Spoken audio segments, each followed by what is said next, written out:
Hey guys, Brian from Boas here. A few weeks ago I welcomed a beautiful litter of long-tailed boas, Longicauda boas, and the babies are all doing great. Today I want to give you guys an update on the babies. I'm also going to show you some close-ups of some of the babies so you can see how they're looking close up. And then I've been getting a lot of inquiries from you guys about possibly buying some of my animals. So I'm going to give an update on my current status as far as when my litters are going to be up for sale and how the acclimation is going and what babies I'm going to have available soon. So make sure you stay tuned for that. So I just wanted to start off by showing you guys the mother of the litter. This is a Beset bloodline, female Longicauda, born in 2015.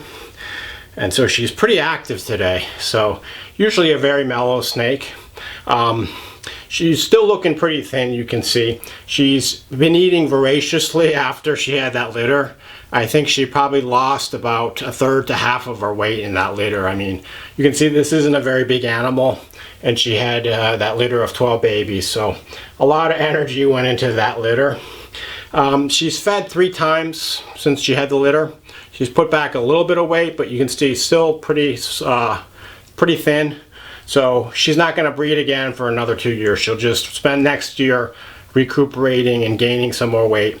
And then, hopefully in 2023, this girl will be able to produce another litter. Beautiful animal. She's really gotten darker over time. Really beautiful dark head markings. Everything you look for in a Longicauda. And real cool animal.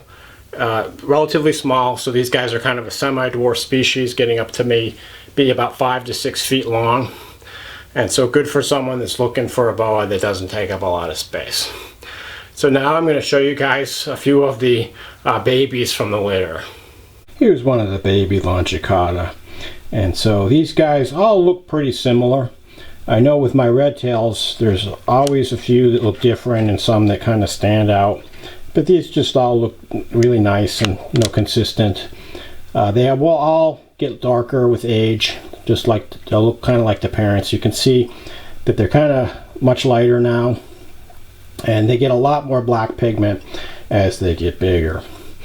So one thing that really strikes me about these guys is just how tiny they are. These guys, along with my Tarahumar, these are the smallest baby boas I've seen. They're just little guys, almost like a baby colubrid or something, and they're pretty mellow. They don't really move around a whole lot, which is nice, makes them easier to film. Here's a close-up shot of this little guy. Let's see if he will move around a little bit. There he goes.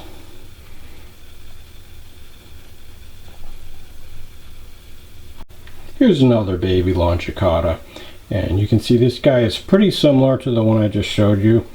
His markings are maybe a little bit different, but overall fairly similar. One thing I've noticed is some of them have a little bit more reddish coloration, but this will all go away in a few years when they undergo their metamorphosis to the more dark adult form. They'll look more like the mother that I just showed you. And so maybe after I work with these guys for a few more weeks, some of them might stand out due to, differences in their appearance or behavior, but so far they're all pretty uniform. You can see the behavior. These guys just kind of chill out. They're one of the more mellow types of Locality Boa. And I did feed most of them. I offered them all food, and 10 of 12 of them ate a live fuzzy the first time, so that was really good to see. Hopefully the remaining 2 animals will eat on the next feeding. So these guys so far, they seem to be really healthy and no abnormalities of any type. So hopefully we'll get them established in just another month and a half or so, and some of them will be available for new homes. Here's another baby Longicauda. Overall pretty similar to the first 2 I showed you, but just another really solid example of these beautiful Locality boas. One question I get a lot is about are these anery Longicauda? So this particular pairing are not anerythristic. These are the wild type, and it's a little confusing because if you look at the adults are really dark and they almost look anery. But if you look closely, there's a little bit of yellowish pigment, and there's even lines of Longicauda that have been selectively bred for that yellow pigment. The anery are truly anery. They don't really have any yellow or red pigment. You can see these babies have the reddish appearance, especially around the tail and sides, although it's definitely a lot more subtle than a red tail, but just a little bit of red. But this goes away when they get bigger, and the adults almost look anerythristic. They're definitely a highly melanistic type of boa. They should actually call them melanistic because of all that melanin pigment. And here's a close-up. You can see the little bit of the reddish tones in the tail especially, and a little bit on the sides. But this will go away as the animal matures, and this guy will look completely different in another 3 or 4 years when he is reaching his adult coloration. He or she, I should say. And I'll show you just one more of these baby Longicauda. Hopefully by now you can see that they're all pretty similar, and the remaining litter mates are all look pretty much the same, and it's not even going to move very much. And there's a quick close-up. You can see the beautiful markings on this guy. So those were a few of the babies, and as I mentioned, they're all fairly similar looking, so hopefully that'll give you an idea about the animals from this litter. Just wanted to show you guys the father of the litter. This is another 2015 Basset bloodline male. You can see he's really dark.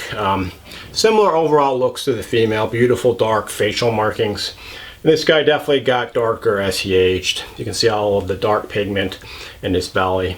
Just a cool melanistic type of boa.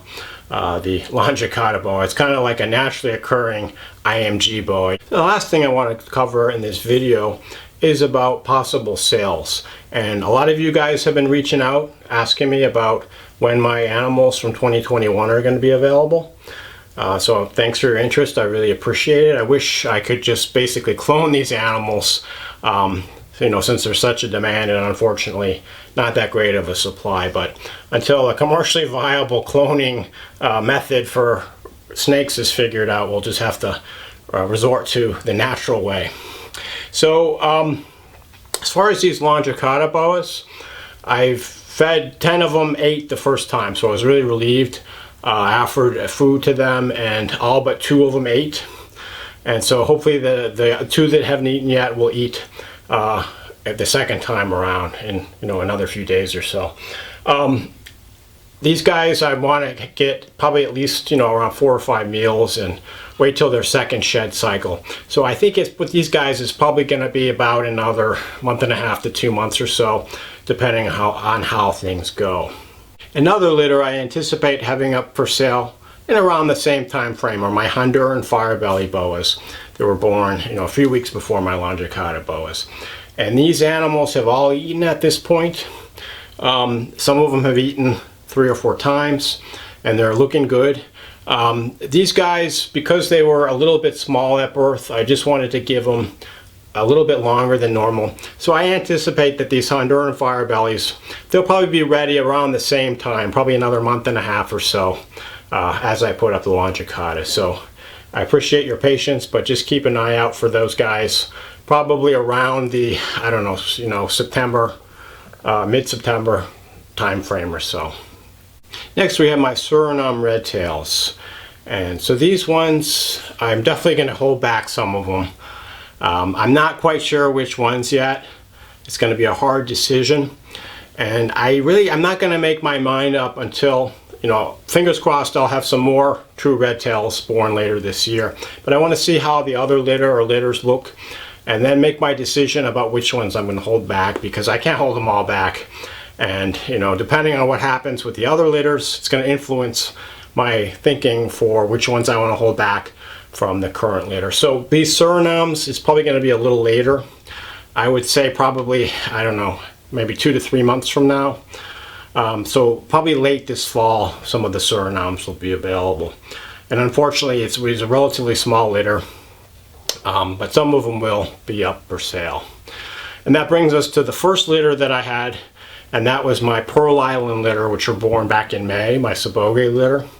And so good news, some of these guys are up for sale as we speak. So they're listed over on Fauna Classifieds, And the link to the ad is right under the description to the video, so you can go check them out. But these guys are really well established. They've all fed quite a number of times. They've all shed at least twice. They've grown, you know, quite a bit. So I'm really confident that they're 100% ready to go to new homes. So if you're interested in possibly acquiring some beautiful Pearl Island Boas, Saboge, you can go check out that ad at faunaclassifieds.com. Unfortunately, I've only got one female that's available, since I was male heavy for this litter. So if you want a female, you have to buy a male as well, but you can buy a single male. So you can go check everything out at the Fauna Classifieds ad. And so I hope this video was helpful and you enjoyed looking at my Longicauda babies. As always, if you have any questions or comments, feel free to reach out to me. Thanks for watching and enjoy your boas.